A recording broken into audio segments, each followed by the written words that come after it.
Assalamu alaikum мекендештер.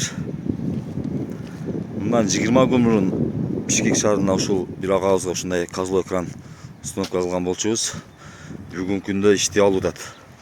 Бул казылуу экран ушу эки чекетине заготовка кылып жаят. Мына ортолугунда жумуш операциясы ушу ортолугунда болот. Основной.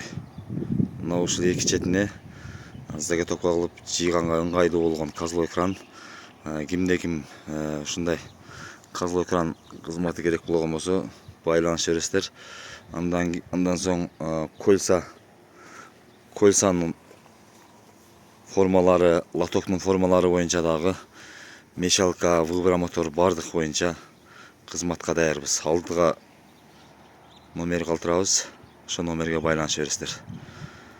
Бул агабыздын ишине ийгилик каалайбыз.